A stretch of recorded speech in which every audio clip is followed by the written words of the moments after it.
지난주 살펴본 것처럼 참된 그리스도인의 그런 삶의 방식은요, 온전한 신앙의 방향성들이 결정을 하게 됩니다.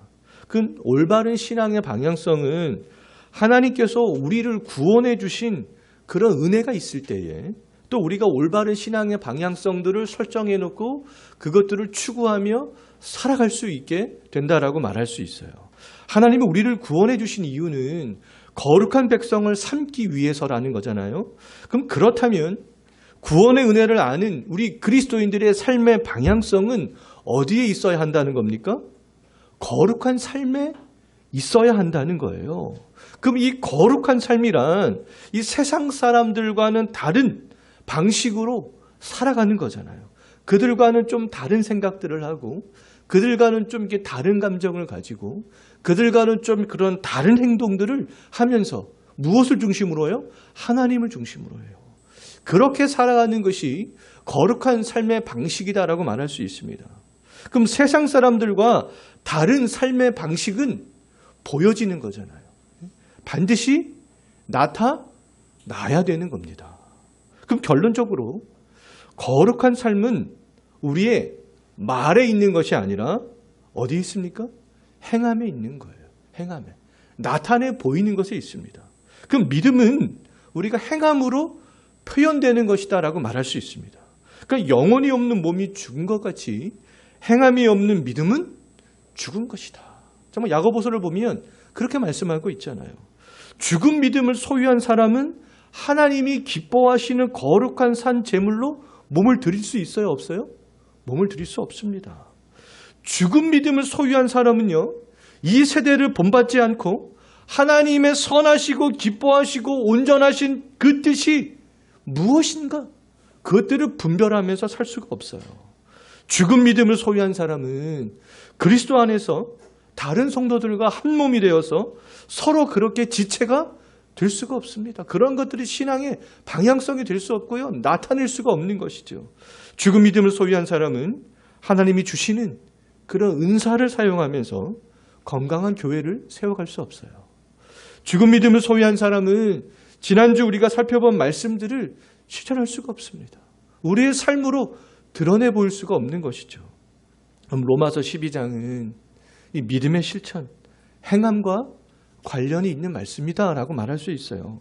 어떤 사람들은 행하는 것을 말하기만 해도 그 율법적인 것이 아니야? 이렇게 비판하는 사람들도 있습니다. 하지만 우리가 믿음으로 우리가 믿는 것을 행하는 것은 믿는 것을 순종으로 나타내는 것은 그리스도인에게 있어서 굉장히 중요하다는 겁니다. 예수님께서도 마태복음 5장, 6장, 7장에서 우리가 일명 상산수훈이라고 그렇게 얘기를 하잖아요. 산상수훈에서 행하는 것에 대해서 예수님께서 강조하셨어요. 산상수훈에서 예수님이 제자들에게 가르치신 그것들, 행하는 것에 대한 기준과 그럼 이 사도 바울이 이 로마서 12장에서 그리스도인들에게 제시하고 있는 그 행함의 기준은 상당히 높은 수준입니다. 낮은 수준이 아니에요. 어떻게 보면 정말 사람으로서 정말 이것들을 할 수 있을까? 그렇게 생각이 들 정도로 그 기준들이 상당히 높습니다. 그럼 우리 그리스도인들은요, 높은 삶의 기준을 가지고 있는 사람들이라는 거예요. 그것을 우리가 잊어서는 안 됩니다. 하나님이 그리스도인들에게 말씀하신 높은 삶의 기준은 또 이론적인 것이 아니라는 거예요. 하나님께서 우리에게 주신 높은 삶의 기준들은요, 실제로 우리의 삶을 통하여서 나타내야 하는 것들이라는 거예요. 지난주에 이어서 오늘 본문에서도 하나님은 우리 그리스도인들에게 높은 삶의 기준들을 제시하고 있습니다. 그리스도인들이 이렇게 실제로 높은 삶의 기준에 따라 우리가 삶을 살아가는 것은 굉장히 중요하다라고 말할 수 있어요. 왜냐하면 우리 그리스도인들이 높은 삶의 기준에 따른 삶을 살아갈 때 교회가 그때야 비로소 세상의 많은 모임과 단체들과 구별되어지는 곳이 될 수 있기 때문에 그렇습니다. 또 우리 그리스도인들이 세상 사람들과 구별될 수 있기 때문에 그래요. 구별되면 구별될수록 세상은 그리스도인들이 모인 교회와 우리 개개인들의 그리스도인들을 보면서 어떤 생각들을 하겠습니까? 하나님에 대해서, 교회에 대해서 관심을 갖게 될 것이 아니겠어요? 이 로마의 권력이 막강하던 초대교회 시절에 그리스도인들은 자유롭게 예배를 드릴 수 없었습니다. 그리스도인들은 밤에 들판이나 무덤에 모여서 그렇게 예배를 드려야만 했어요. 항상 숨어서 그렇게 예배를 해야만 했습니다. 복음의 어떠한 복자도 꺼낼 수 없었던 그런 시대를 그들은 살아갔어요. 그럼에도 기독교는 약 300년에 걸쳐서 로마의 최하층에서부터 로마의 황실에 이르기까지 확장되어져 나갔다는 것이죠. 313년에 기독교를 공인했던 콘스탄티누스 황제의 어머니였던 헬레나는요, 이미 굉장히 독실한 그리스도인이 되어져 있었어요. 복음을 이렇게 자유롭게 전할 수 없었던 그 시절에 그 복음이 로마 황실에까지 확장되어져 나갈 수 있었던 것은요, 기독교인들이 그 당시에 높은 삶의 기준에 따라 그러한 삶을 살아갔기 때문이라고 말할 수 있습니다. 로마인들은 높은 삶의 기준에 따라 살아가는 그 그리스도인들을 보면서 그리스도인들에 대해서, 또 그리스도인들이 그렇게 모인 그 교회 공동체에 대해서, 또 그리스도인들이 모여서 예배하는 하나님에 대해서 점점 더 관심을 갖는 사람들이 많아지게 되었다는 거예요. 그럼 이 성경에서 제시하는 이 높은 삶의 기준들은 성경에 나오는 어떠한 특정한 인물들이나 초대 교인들처럼 특정한 시대를 살았던 사람들만 지킬 수 있는 것이냐? 그렇지 않다는 겁니다. 의지력이 그러면 좋은 사람들만 지킬 수 있는 것이냐? 그렇지 않다는 거예요. 그럼 태어날 때부터 정말 높은 도덕성을 가진 사람들만 지킬 수 있는 것이냐? 그렇지 않다는 겁니다. 예수 그리스도 안에서 거듭난 사람들, 예수 그리스도 안에서 새로운 피조물이 된 사람들, 하나님의 은혜를 소망할 수 있는 사람들은 다 이 높은 삶의 기준들을 지킬 수 있다는 겁니다. 단지 우리들이 지키지 못하는 것은 이 성경이 말씀하는 높은 삶의 기준을 실천하는데 관심이 없기 때문에 그렇다는 거예요. 예? 신앙의 토대가 기복주의나 신비주의나 인본주의 등의 토대를 두고 신앙생활을 하기 때문에 그렇습니다. 우리가 이 로마서 12장을 보면서 현재 우리의 신앙의 상태, 신앙의 방향성, 우리 신앙의 토대, 이런 것들을 좀 점검을 해볼 필요가 있지 않겠어요?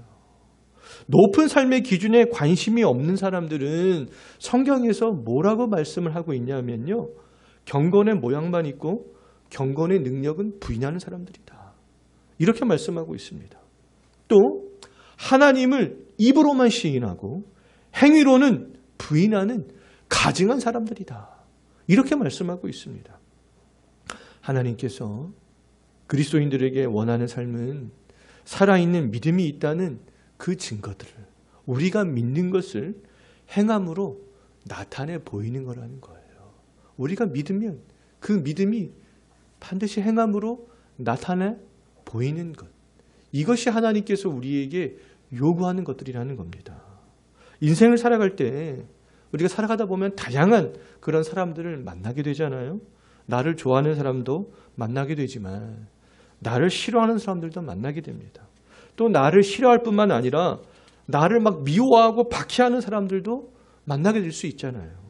그 우선적으로 그리스도인들이 이 세상을 살아갈 때 알아야 되는 것은 뭐냐면, 이 세상은 기본적으로 우리 그리스도인들을 좋아하지 않는다는 거예요. 세상이 그리스도인들을 좋아하지 않는 이유는 단 한 가지밖에 없습니다. 세상이 그리스도를 싫어하기 때문이다. 요한복음 15장 18절 말씀을 보면 그렇게 말씀하고 있어요. 세상은 빛 대신 예수님을 싫어한다는 거예요. 세상은 그냥 세상 사람들은 어둠 가운데 있기를 좋아한다는 겁니다. 그래서 빛으로 나오라 나오라 그러면 그것을 자꾸 거부하고 밀어낸다는 것이죠. 세상이 그리스도를 싫어하기 때문에 그리스도께 속한 그리스도인들을 세상 사람들은 싫어하는 겁니다. 기본적으로 그래요.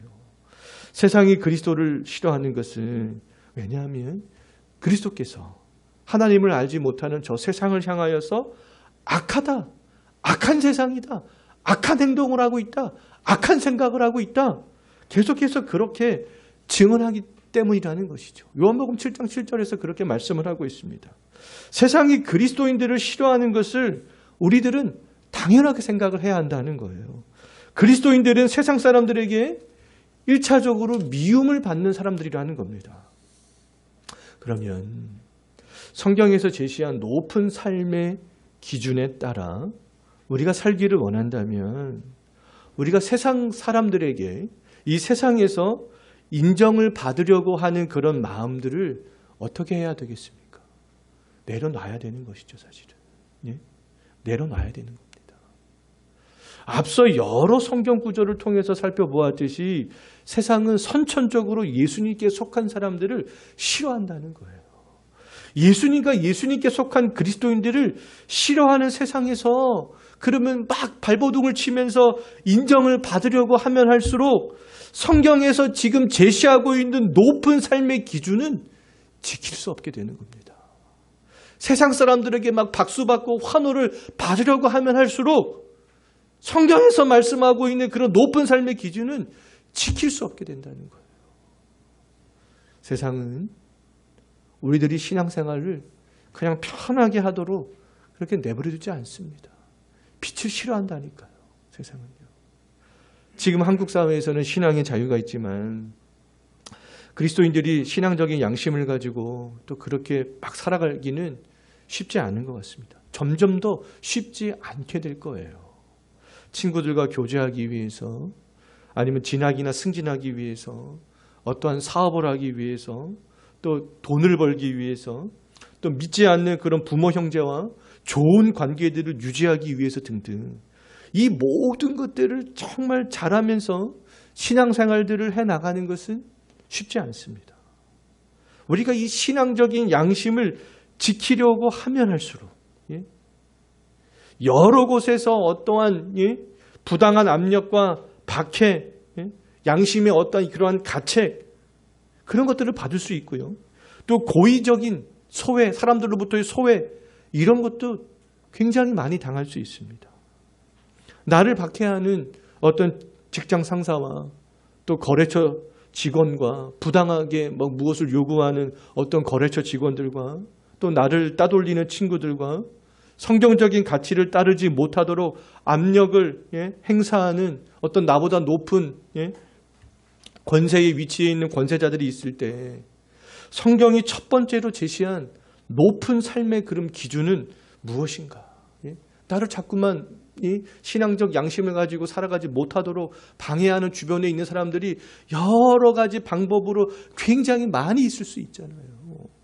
그럴 때 성경에서 제시하고 있는 높은 삶의 기준이 무엇인가? 14절 한번 보십시오. 뭐라고 말씀하고 있습니까? 그 사람들을 향해서 뭐 하라고요? 축복해라. 아주 그 높은 삶의 기준을 지금 제시하고 있는 거 아니겠어요? 축복해줘라. 17절도 보십시오. 뭐라고 말씀하고 있습니까? 나를 박해하는 사람들을 향해서 어떻게 하라고요? 악으로 갚지 말고 오히려 모든 사람 앞에서 선한 일을 도모해라. 선한 일을 도모하라는 것은 그리스도인다운 삶을 악한 사람들 앞에서도 나타내 보일 수 있도록 내가 어떻게 하면 그 사람들 앞에서 내가 그리스도인다운 내가 그런 모습들을 나타내 보일 수 있겠는가 그것들을 생각하라는 겁니다. 생각하면서 행동하라는 거예요. 하나님께서 정말 그러한 가운데서도 하나님께 영광이 되는 행동이 무엇인지를 생각하라는 겁니다. 그러면서 행동하라는 거예요. 나를 박해하는 사람을 향해서 저주하고 싶고 악으로 갚아주고 싶은 것이 우리의 본능 아니겠습니까? 우리의 본능이에요. 저도 막 뭐 다를 때는 그렇지 않는데 꼭 운전할 때 꼭 이렇게 그런 마음들이 올라. 보복하고 싶고 요즘에 보복 운전이 많은 문제가 되지만 그런 마음들이 막 올라오는 거 아니겠어요? 그것들이 우리의 본능이라는 거예요. 그런데 하나님께서는 높은 삶의 기준에 따라 본능을 거슬러 살으라고 지금 말씀하고 있는 거잖아요. 축복하는 삶들을 살아라. 예? 그 사람들 앞에서도 선을 도모하는 일이 무엇인가? 그것들을 생각하면서 행동하면서 고민하며 살아라. 지금 이렇게 말씀을 하고 있다는 거예요. 그렇다면 우리 그리스도인들은 나를 박해하는 사람을 저주하고 싶고 친히 원수를 갖고 싶은 마음이 그래도 막 생기잖아요, 사실. 예? 그럴 때 또 오늘 본문에서는 우리에게 우리가 순종해야 될 두 번째 높은 삶의 기준을 제시를 해주고 있습니다. 19절 보십시오. 막 보복하고 싶고 내가 막 원한을 갖고 싶고 그럴 때 어떻게 살아라고 지금 말씀하고 있습니까? 그런 마음들을 누구에게 맡기라고요? 하나님의 진노하심에 맡기라. 이렇게 되어져 있어요. 나를 박해하는 사람을 저주하고 내가 친히 원수를 갚게 되면 어떤 일들이 발생할 수밖에 없어요. 계속 죄를 낳을 수밖에 없습니다. 이 원수들의 심판을 하나님께 맡기는 것을 가장 잘했던 사람들은 시편 기자들이에요. 시편 저자들.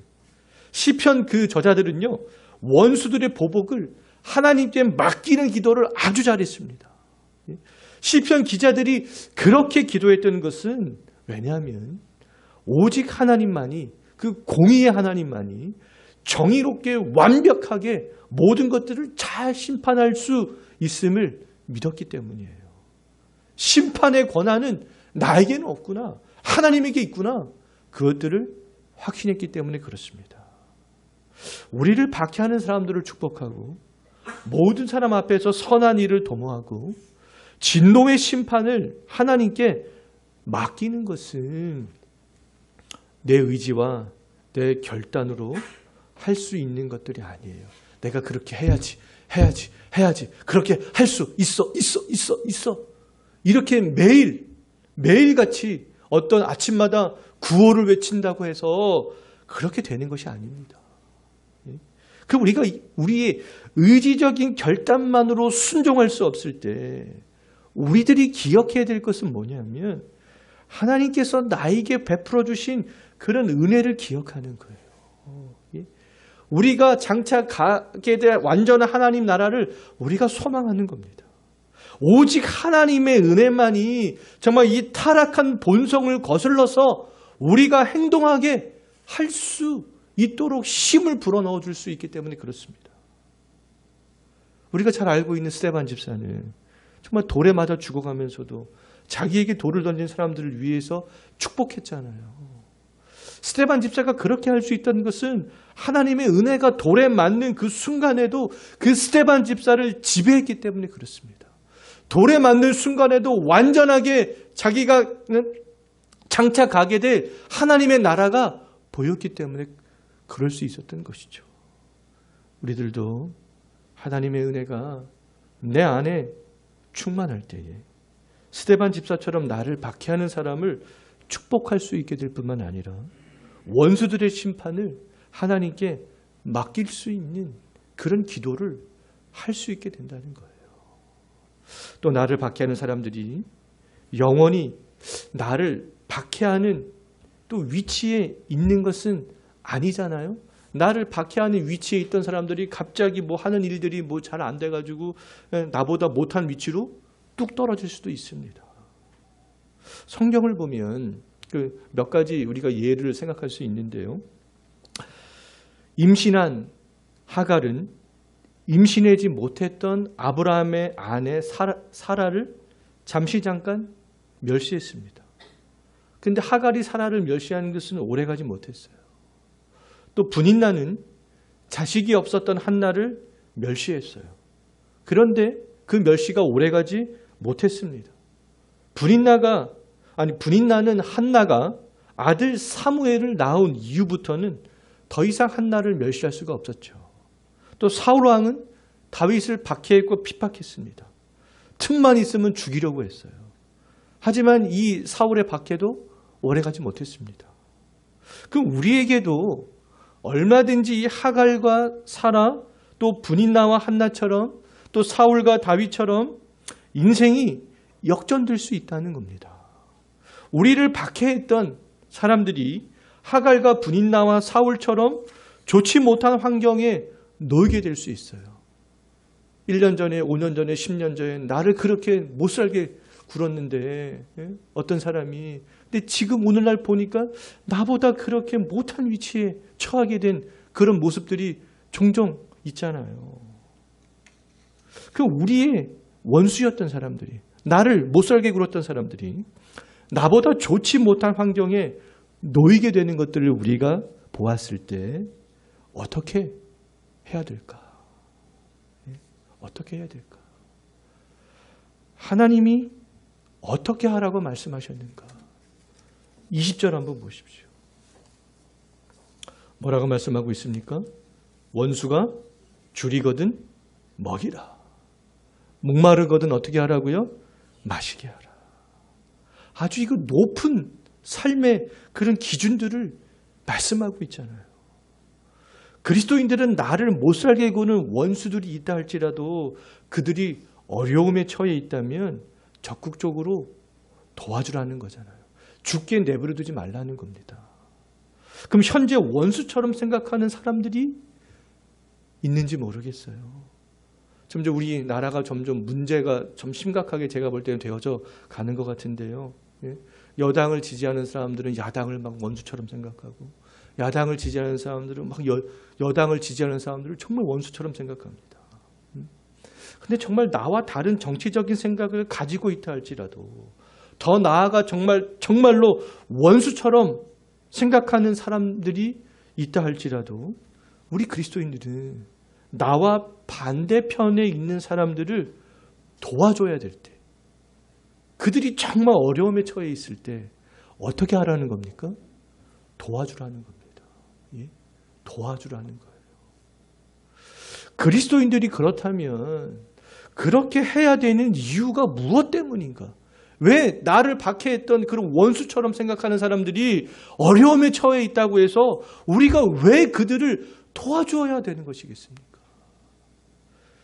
그 이유가 무엇 때문이냐 하면 20절 마저 보십시오. 마지막 본문을 보면 나와 있는데요. 뭐라고 되어져 있습니까?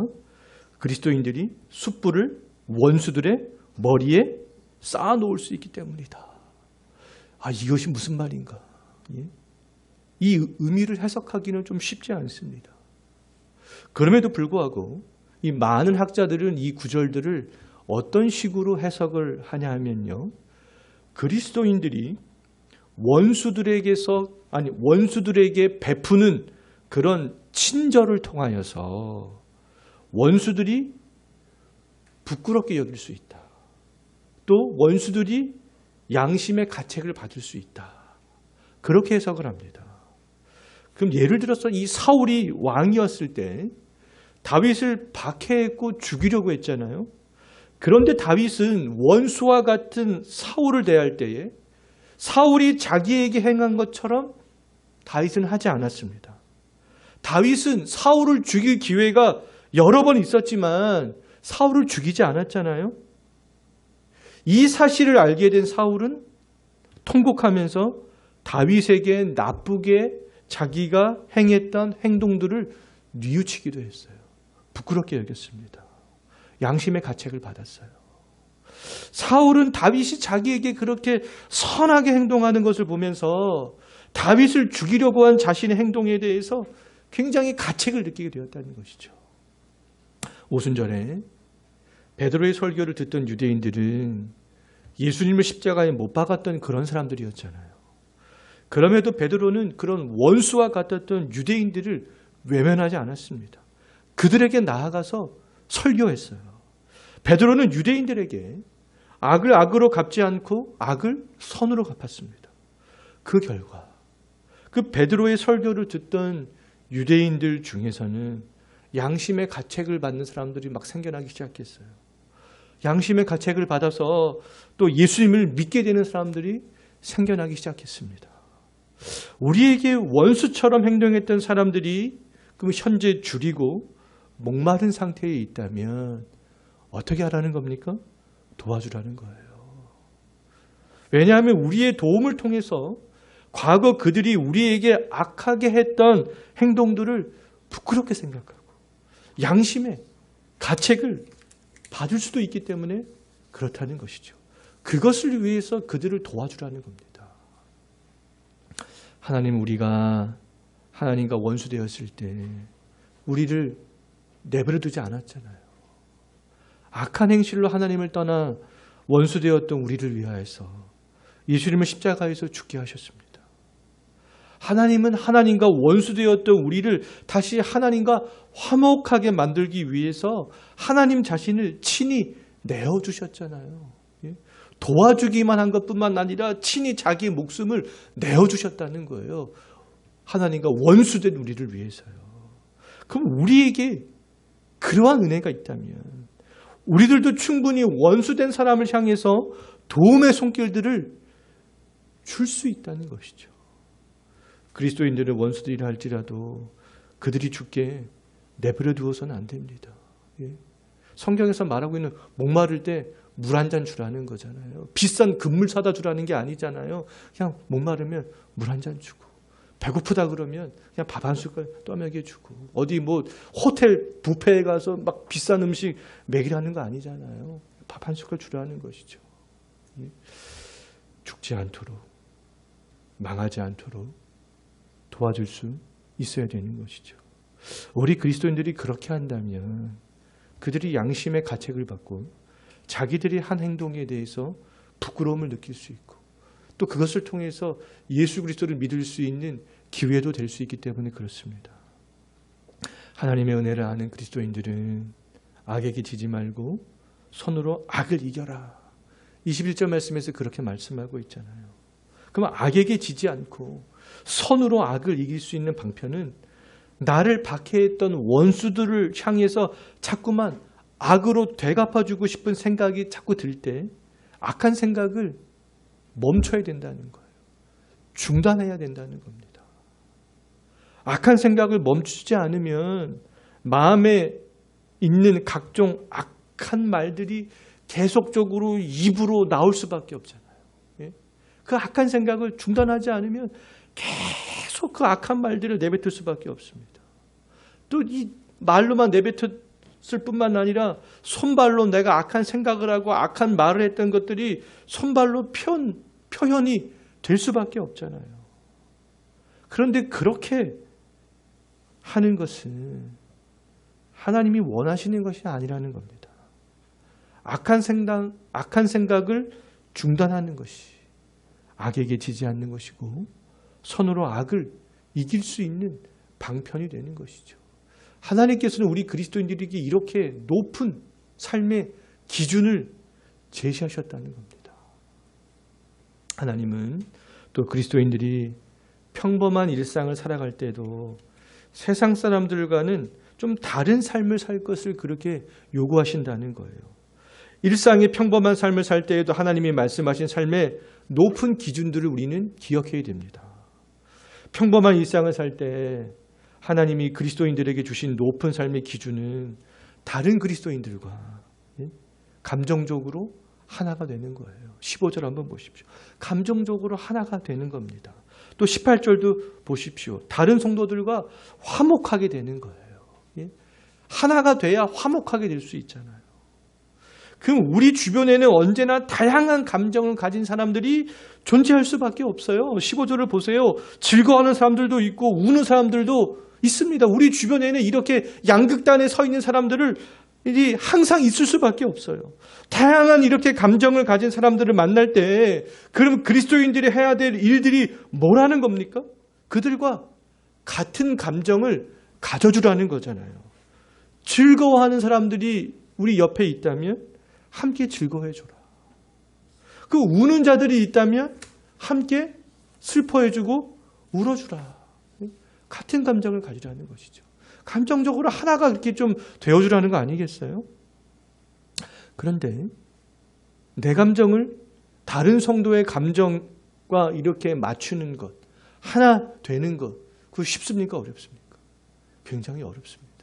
그렇기 때문에 그런 것도 이러한 말씀들이 높은 삶의 기준이 될 수밖에 없는 거예요. 굉장히 어려워요. 정말 나는 개인적으로 가정적으로 걱정과 근심과 고민이 많은데 옆에 있는 어떤 성도가 막 즐거운 일이 발생했습니다. 우리의 자녀는 맨날 대학도 떨어지고 그러는데 옆에 있는 다른 성도 집의 자녀들은 막 승승장구해요. 막 즐거워합니다. 그럴 때 어떻게 하라는 거예요? 함께 즐거워해주고 어려움을 또 당하는 성도가 있을 때 그 즐거운 성도는 그 어려움을 당하는 성도를 향해서 마음을 다해서 함께 울어주고 그렇게 하라는 거잖아요. 근데 이러한 것들은 쉽지 않지만 하나님이 그리스도인들에게 말씀하신 높은 삶의 기준입니다. 근데 그렇게 하라는 거예요. 같은 감정을 갖는 것이 쉽지 않지만 할 수 없는 일들은 아니라는 겁니다. 새로운 피조물들은요. 그리스도의 은혜를 경험한 사람들은 할 수 있는 일들이라는 거잖아요. 할 수 없는 것이었다면 하나님께서 이렇게 하라고 말씀하셨겠어요? 말씀하시지 않았을 것입니다. 하나님께서는 할 수 있는 일들이기 때문에 그리스도인들에게 높은 삶의 기준으로 말씀하신 거잖아요. 그럼 우리들이 어떻게 하면 다른 성도와 같은 감정을 가질 수 있겠는가? 로마서 12장에서 이미 우리에게는 해답을 주었습니다. 몸과 지체의 관계를 생각하는 거예요. 성도들은 남이 아니라는 거잖아요. 그리스도의 몸을 구성하고 있는 지체라는 겁니다. 그럼 다른 지체의 기쁨은 나의 기쁨이요. 다른 지체의 슬픔은 그건 나의 슬픔이라는 거잖아요. 즐거운 감정을 가진 성도와 슬픈 감정을 가진 성도가 한 공간 안에 있을 수 있습니다. 만나게 될 수 있어요.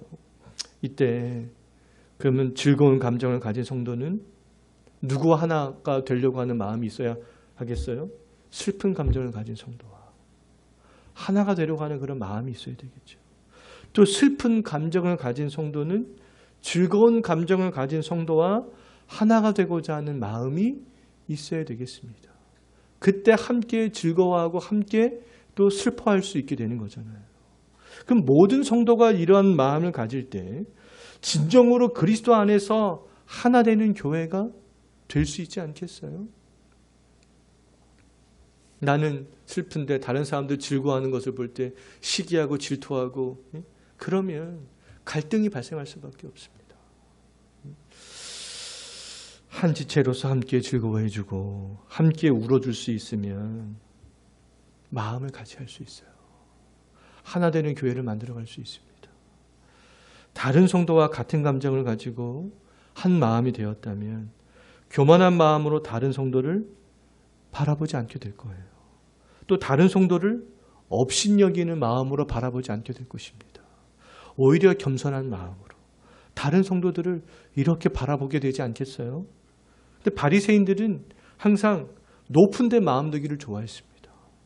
죄인과 세리들과는 교제하지 않으려고 했어요. 아유, 저 하찮은 것들, 죄인들, 내가 어떻게 저 사람들과 함께 할 수 있어? 그런 말도 안 되는 일들이야. 언제나 교만한 마음으로 그 바리새인들은 사람들을 판단했습니다. 바리새인들은 다른 사람들에게는 존경받기를 원했지만 그들과 하나 되고자 하는 그런 마음은 없었잖아요. 바리새인들이 교만한 마음으로 이 세리와 죄인들을 멀리한 것은 왜 그렇겠어요? 스스로 지혜자라고 생각했기 때문에 그렇습니다. 바리새인들은 스스로 지혜 있는 척했어요. 자기가 최고이냐? 그렇게 생각했던 것이죠. 자신들의 어떠한 지혜로 판단할 때 죄인들과 세리들과는 어울려서는 안 되는구나. 이렇게 생각했던 것입니다.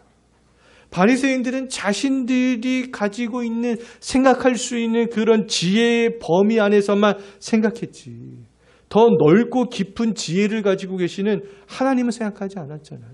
예수님은 죄인과 세리를 향해서 어떻게 하셨습니까? 그들과 식사하시고 함께 교제하시며 함께 주무셨잖아요. 우리들이 해서는 안 되는 일들은 바리새인들처럼 내 지혜를 가지고 다른 사람들을 판단하는 거예요. 내 지혜로 다른 사람들을 판단하면 교만하게 될 수밖에 없습니다. 바리케이트를 탁탁탁탁탁탁 그렇게 칠 수밖에 없어요. 그럼 교회 안에 있는 성도들 중에 우리가 함께 어울리지 못할 사람이 있어요, 없어요? 없다는 겁니다. 함께 어울리지 못할 사람은 없습니다. 아무리 우리나라의 최고 갑부라 할지라도, 아무리 우리나라에서 최고로 가난한 사람들이라 할지라도 함께 어울리지 못할 이유는 없다는 거예요. 그런데 많은 교회들은 자꾸만 이것들을 방해하는 쪽으로 가고 있잖아요. 취미 모임, 어떤 자기 목적을 가지고 자꾸 이렇게 모임들을 세분화합니다. 골프 모임, 등산 모임, 무슨 모임. 근데 교회 안에 성도들은 모든 성도들이 함께 어울릴 수 있어야 된다는 거예요.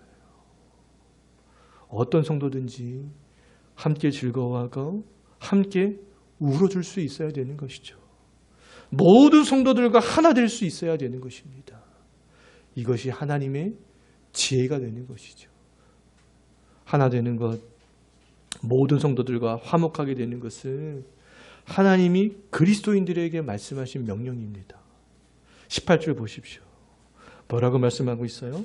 할 수 있거든 모든 사람들과 더불어 화목하라. 이렇게 말씀하고 있잖아요. 할 수 있거든 이라고 말한 것은 할 수 없을 때가 있음을 전제하고 있는 겁니다. 할 수 없을 때가 있다. 그럼 할 수 없을 때도 있다는 거예요. 다른 사람들과 화목하게 될 수 없을 때도 있다는 것이죠. 그럼 언제 화목하게 될 수 없겠습니까? 뭐 대기업의 어떠한 회장과 평사원과 그런 관계를 지금 말하고 있는 건 아니잖아요. 그런 사람들은 함께 할 수 있습니다. 그럼 함께 할 수 없을 때는 언제냐? 진리 밖에 있는 사람들. 진리 밖에 있는 사람들과는 우리가 좀 화목하려고 해도 화목하게 될 수가 없는 것이죠. 왜냐하면 우리가 진정한 화목은 예수 그리스도 안에서만 일어나기 때문에 그렇습니다. 오직 그 십자가의 피로만 하늘과 땅에 있는 것들이 하나님과 화목하게 될 수 있기 때문에 그렇다는 거예요. 골로새서 말씀을 보면 그렇게 말하고 있습니다. 예수 그리스도의 피가 우리의 중심이 있을 때 하늘과 화목하게 될 수 있고 땅과 화목하게 될 수도 있습니다.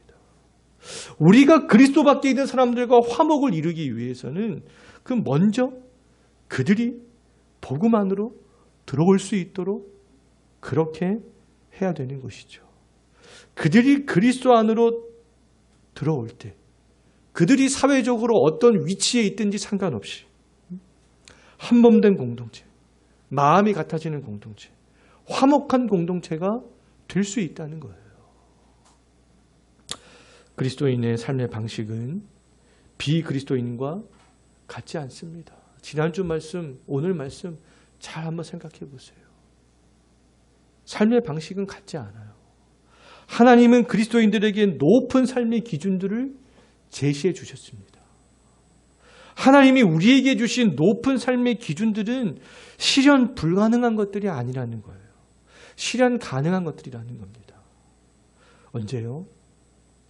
하나님이 주신 은혜가 우리에게 있고 믿음을 행하는 것이 우리의 삶의 방식이 되고 하나님이 주신 그런 삶의 기준들이 높다 할지라도 그때야 비로소 우리가 이 말씀에 순종할 수 있게 된다는 겁니다. 그 삶의 방식들이 우리의 그 믿음의 방식들이 우리의 삶을 통하여서 표현될 수 있게 된다는 것이죠. 정말 우리가 이런 말씀들을 생각하면서 또 실천할 수 있도록 이번 한 주간도 살아갈 수 있었으면 좋겠습니다.